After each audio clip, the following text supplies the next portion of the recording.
Bonjour et bienvenue à cette nouvelle édition de la Tribune TVHR.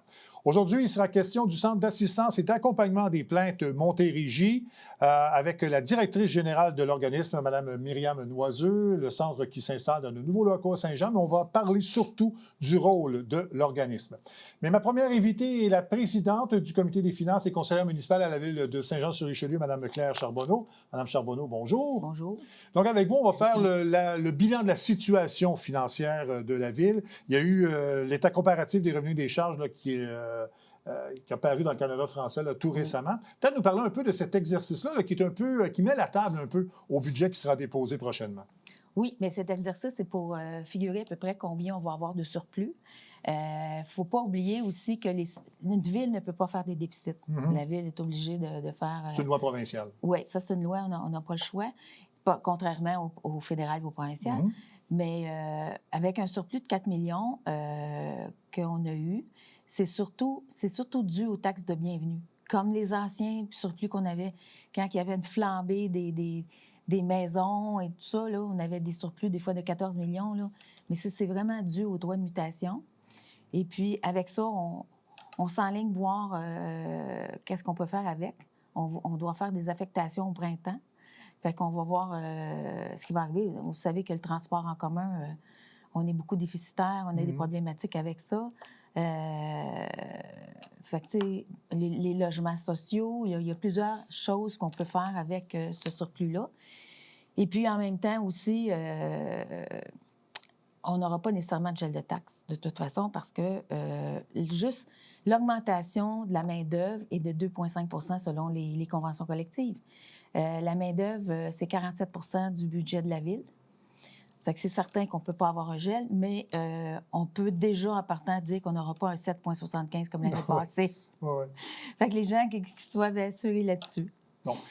Donc, vous avez parlé d'un surplus de 4 millions à 4 millions et demi à peu près. Ça, là. Oui.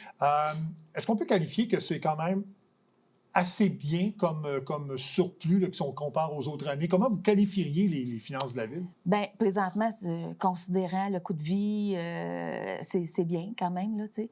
On n'est plus dans les gros surplus de la 10 et 15 millions. Ça, c'est comme, ça a l'air d'être comme fini. Puis, on travaille fort aussi, le comité des finances travaille très fort pour essayer de minimiser l'augmentation de taxes pour les citoyens parce que c'est quand même eux qui payent les taxes. Fait qu'on va avoir ça le 10 décembre, l'augmentation de taxes. Oui, c'est ça, parce que le budget sera déposé le là, 10 décembre. officiellement au Conseil de ville le 10. C'est ça. Bon, donc on parle de surplus de 4 millions et demi, mais quand même les revenus ils sont en hausse, les économies ont été réalisées, sont plus substantielles que le 4 millions. C'est dû à quoi? C'est causé par quoi? Bien, il y a un gros point qui est la sécurité publique. La sécurité publique, c'est beaucoup les policiers. Les policiers, on a beaucoup on a beaucoup. On a des postes qui ne sont pas comblés, c'est difficile à combler. On a des temporaires qui sont encore temporaires. On essaye d'en passer le plus possible permanent. Mais quand quelqu'un vient de rentrer, on le met temporaire aussi pour évaluer comment ça fonctionne avec cette personne-là. Ça, c'est une grosse économie qu'on a. Puis, certains postes aussi qui ne sont pas remplis dans l'année. Vous savez que, de toute façon, le problème de main-d'œuvre, ça arrive aussi à la ville. Fait que les postes qui ne sont pas remplis, bien, ça nous donne une économie et ça rentre dans nos surplus aussi. Oui, c'est ça. Pour venir un peu là, au droit de mutation, là, la fameuse taxe de bienvenue, là, ça a aussi rapporté plus que prévu, mais un peu moins que... C'est ça? Donc, un peu plus que 2 millions de plus que prévu. Et puis, mais ça, on ne peut jamais prévoir. On est toujours plus pessimiste qu'optimiste parce qu'on ne veut pas arriver en dessous de ce qu'on avait prévu parce que là, il va falloir qu'on aille piger dans nos arriérés qu'on conserve aussi pour des éventualités. Transport en commun, c'est un gros point qui va nous toucher très bientôt. On est en train de soumissionner pour aller renouveler notre contrat avec NextDev ou un autre compagnie. Pas NextDev, excusez, je me mélange. Exo? Non, c'est Transdev.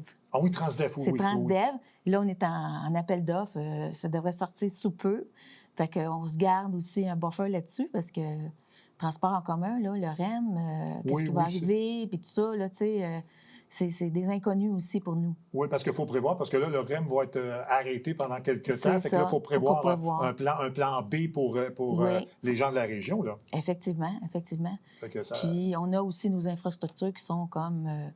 beaucoup. Il y a plusieurs infrastructures qui sont des suettes. Il faut qu'on mette des sous là-dessus. On avait déjà une réserve quand on avait plusieurs surplus qu'on avait mis en réserve pour les infrastructures, mais il y a la capacité de réalisation aussi qu'il faut considérer.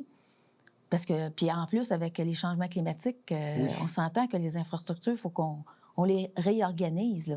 Tu sais, il y a 7-8 ans, là, on n'entend pas parler de changement climatique, mais là, cette année, là, depuis 2-3 ans, là, à chaque fois qu'il y a des grosses pluies, le monde stresse. Là.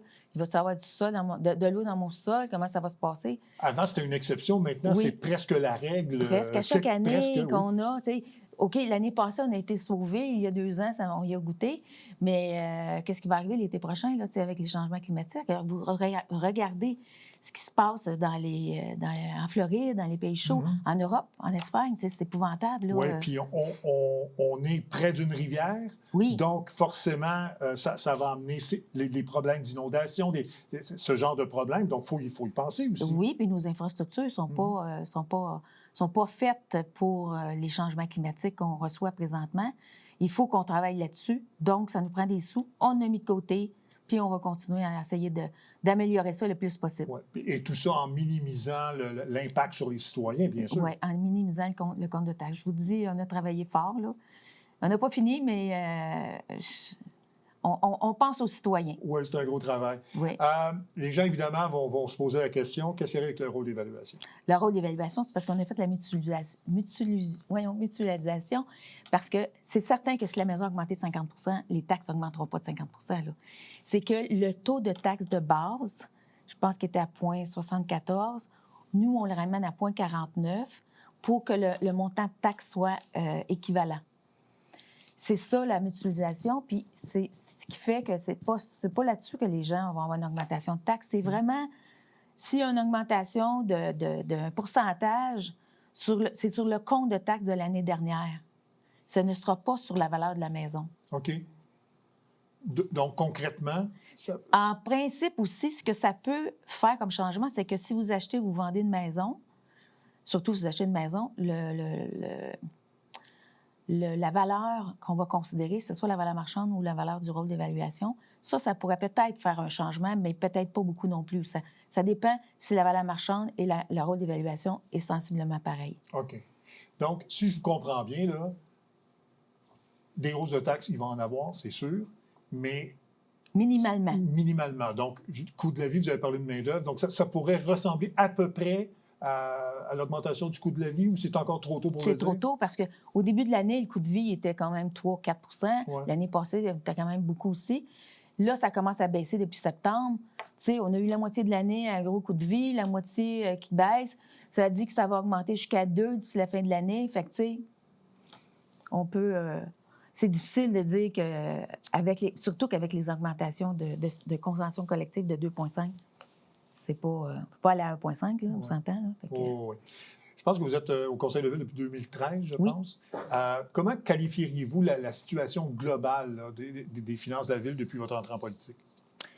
La ville est en très bonne position parce qu'on a quand même un taux d'endettement, un ratio d'endettement de 1,52, puis la moyenne du Québec est de 2,02. Fait qu'on a de la place pour l'endettement. Ça a toujours été quand même assez important aussi qu'on ne s'endette pas à pu finir, plus que nos moyens, autrement dit, là. Mais la situation financière de la ville est excellente. Bon, vous avez parlé qu'il fallait trouver un moyen d'augmenter les revenus. Oui. C'est une façon. Bon, Oui. On maintient les taxes bas, mais pour ça, il faut... Est-ce qu'il y a une façon de le faire? Parce que vous avez sans doute vu les entrevues avec les candidats à la mairie qui disent que oui, mais il y a quand même un nombre restreint de terrains disponibles, tout ça. C'est difficile d'amener des entreprises. Comment on peut aller chercher plus de revenus? Bien, on travaille fort là-dessus. On essaie de trouver des nouvelles solutions pour avoir des nouveaux revenus. Aussi, on est très actifs, on travaille très fort pour aller chercher le plus de subventions possible.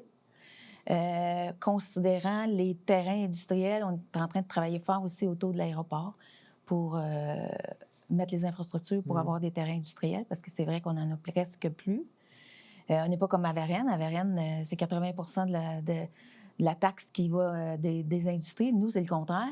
Fait qu'il faut essayer d'aller chercher le plus possible, d'aller chercher des nouveaux terrains industriels. Parce que c'est l'industrie qui qui rapporte le plus de Ouais, taxes. ouais, ouais. Après ça, c'est le commerce, puis après ça, c'est les résidents.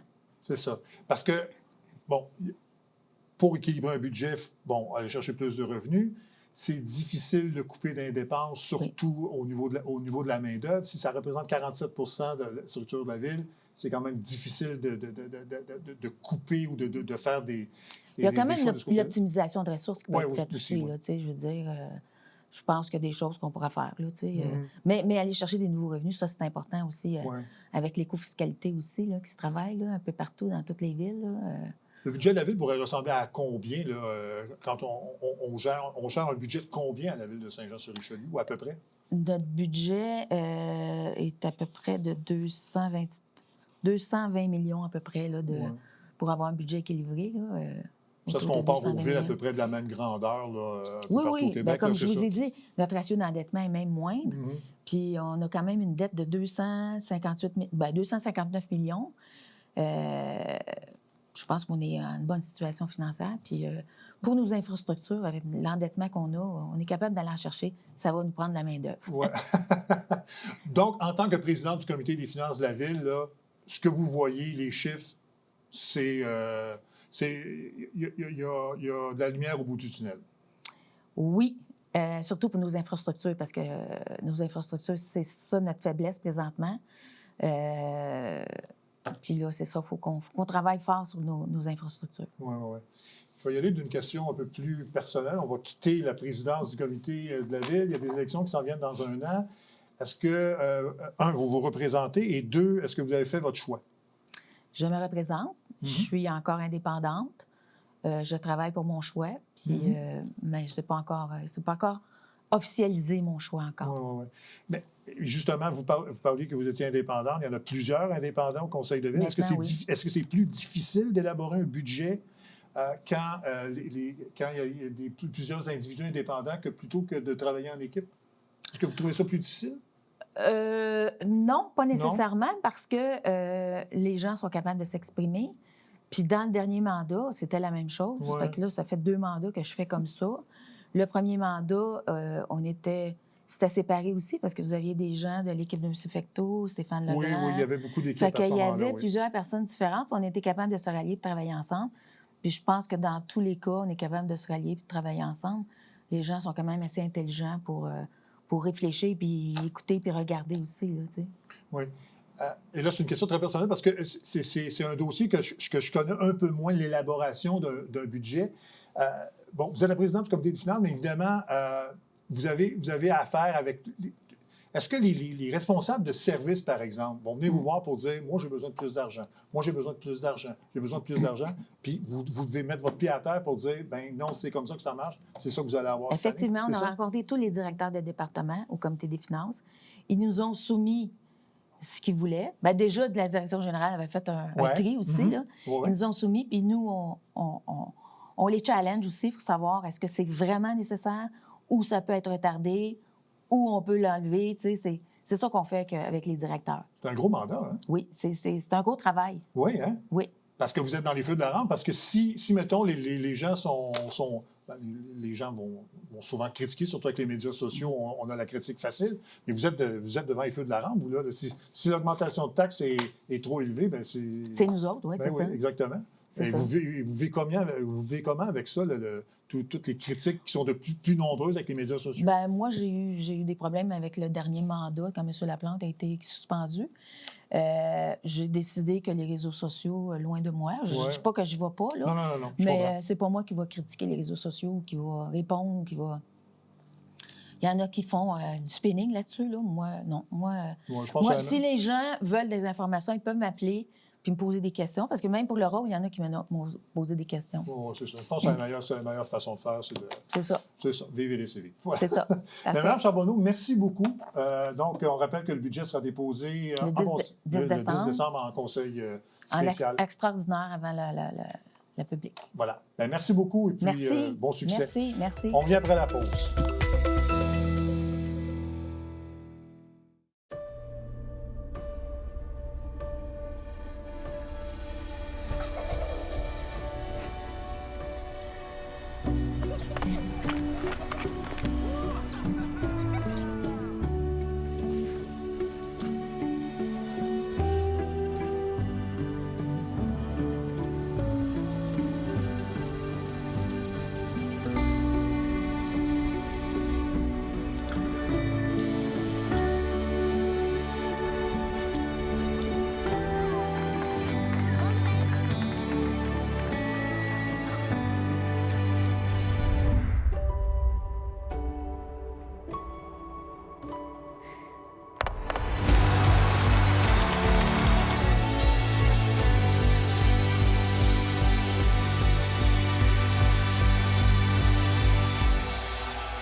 Dimanche, 9h30, Télébingo. On vous attend.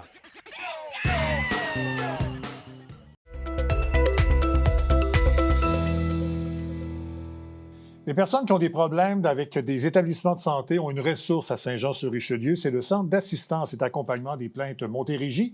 Et pour nous en parler, c'est la directrice générale, Myriam Noiseux, qu'on reçoit. Bonjour, Mme Noiseux. Bonjour, M. Tremblay. Parlez-nous un peu du rôle de votre organisme. Bon. Qu'est-ce que vous faites exactement? Le CAP Montérégie, ça veut dire le Centre d'assistance et d'accompagnement aux plaintes. On est là pour accompagner tous les usagers du réseau de la santé et services sociaux qui reçoivent, qui n'ont pas reçu des services auxquels ils s'attendaient. C'est-à-dire, ça peut être des plaintes qui touchent les hôpitaux, le CMR, CRDI, CHSLD. Ça peut être une résidence pour aînés concernant les soins. Centre jeunesse, on entend beaucoup parler également. Alors, tout ce qui est santé, services sociaux, on est là pour les accompagner là, depuis 31 ans déjà. Concernant ce mandat-là. Donc, c'est un dossier beaucoup plus large que la santé en tant que telle, parce que depuis 2019, je pense aussi que vous vous occupez des ce qu'on appelle les RAP, là, les résidences pour personnes âgées, donc les RPA, pardon. Donc, c'est beaucoup plus large là, maintenant. Là. Oui, bien justement, parce que le fait qu'on accompagnait déjà pour ce qui était santé, services sociaux, ça pouvait être quelqu'un qui était en résidence privée pour aînés, RPA, comme on dit. Des fois, les gens nous appelaient, disaient, bon, ben ma mère, elle tombe souvent, la nourriture n'est pas bonne, mais en passant, ils ont augmenté de 15 le loyer. C'est-tu normal? Alors, souvent, nous, on pouvait accompagner, faire une plainte au commissaire pour les soins, mais tout ce qui était au niveau du loyer, on n'avait pas le mandat pour le faire. Puis, en 2019, le protecteur du citoyen, on dit, bon, mais je pense que ce serait le bon organisme pour le faire. Puis, nous, on fait la partie RPA, c'est-à-dire les accompagner lorsqu'il y a des hausses de loyer qui veulent contester, parce qu'ils ont le droit, toute personne a le droit de contester, des augmentations, ça peut être les résiliations de bail, les évictions, toutes sortes de causes. Nous, on est là pour les aider à les accompagner, monter le dossier, les accompagner, si besoin, jusqu'au tribunal administratif du logement. On est là comme accompagnateur, non comme représentant. Oui, voilà. Donc, c'était ma prochaine question, parce que c'est ça, c'est un travail d'accompagnement. Donc, vous les accompagnez jusqu'au commissaire. Oui, pour le régime d'examen des plaintes, le REP qu'on appelle. Ça. Nous, on aide à rédiger la lettre de plainte. Ça peut être une plainte contre un médecin aussi. Des fois, c'est quelque chose de très émotif. Alors, on aide à rédiger la lettre de plainte. On recueille tous les faits afin que le dossier, la personne puisse dire c'est exactement ce que j'ai vécu. Puis de poser les questions. Comment se fait-il? C'est-tu normal que cette situation-là s'est produite? Alors, une fois que la lettre est envoyée, on l'envoie au commissaire aux plaintes. Elle a un pouvoir d'enquête. Elle a le pouvoir d'aller voir dans le dossier médical et de faire des recommandations, des mesures correctives. Pour le but ultime de tout ça, c'est d'améliorer la qualité des services des soins. Parce que si on ne dit pas ce qui ne va pas, bien, il n'y aura pas de changement. Exact. Oui. Sans parler de taux de réussite, est-ce que une fois qu'une personne a déposé une plainte, le nombre de dossiers traités qui aboutit par un règlement ou à la satisfaction du patient, est-ce qu'il est élevé? Ça dépend. Je veux dire, des fois, ça dépend des causes, évidemment, des établissements, mais des fois, il y a quand même... C'est sûr qu'une plainte, c'est toujours quelque chose, moi, je trouve, d'utile. C'est un outil d'amélioration. Alors, les gens qui sont en cause, ça peut... Je ne sais pas, des fois, c'est quelque chose qui se passe à l'hôpital ou quoi que ce soit, ils sont toujours informés. Il y a toujours quelque chose qui se fait quand même, là. De toute façon, on peut prendre un cas isolé, peut-être que le cas est isolé, mais plus on en prend des cas isolés comme ça, plus ça devient un problème. Donc là, on peut par la suite s'attaquer à ce problème-là. Tout à fait. Moi, je dis toujours, là, 1 + 1 + 1 fait en sorte, des fois, c'est souvent comme une attitude, des fois, contre un médecin. C'est pas toujours parce que les autres, des fois, ils ont beaucoup de clients, puis on comprend très bien, là, mais où cette infirmière-là, ils sont débordés par leur travail, puis à un moment donné, l'attitude peut être un petit peu moins agréable pour l'usager.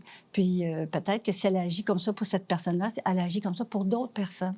À ce moment-là, mais la personne est rencontrée, puis ça fait sa place quand même. Vous parlez de surcharge de travail, donc ça amène que c'est causé surtout par un manque de personnel. Est-ce que vous avez remarqué une augmentation du nombre de plaintes par rapport au manque de personnel ou ça a toujours été comme ça, mais les gens n'osaient pas déposer de plainte? Ça se ressemble un peu. Ça dépend aussi. Il y a des périodes comme la période des vacances, l'été, où on voit aussi que les opérations sont reportées. C'est toutes sortes de situations, des fois, qui fait qu'en sorte, on le ressent.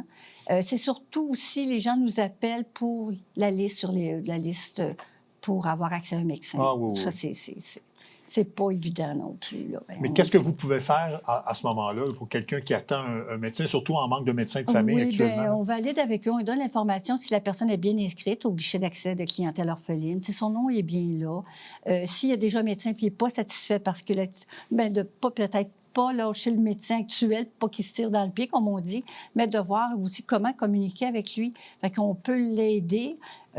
Puis si cette situation change, bien, on peut dire de suivre avec peut-être le CLSC, de faire part que sa situation de santé, elle a changé. Comment qu'on peut changer ça dans le dossier. Bon, je parlais du manque de personnel. Il y a aussi le vieillissement de la population qui rentre en ligne de compte. Ça aussi, j'imagine que ça amène des problématiques supplémentaires. Oui, on voit quand même de l'âge ça encore. Ouais. Des fois, c'est assez dommage qu'on voit, là, mais en voulant dire, tu sais, vous, si on ne vous opère pas tout de suite, je ne sais pas, on sent des fois ça matière à réfléchir des fois. Ah oui, ça peut aller jusque-là. Des fois, des sous-entendus, on va dire à l'âge que vous êtes rendu, peut-être qu'on va peut-être pas...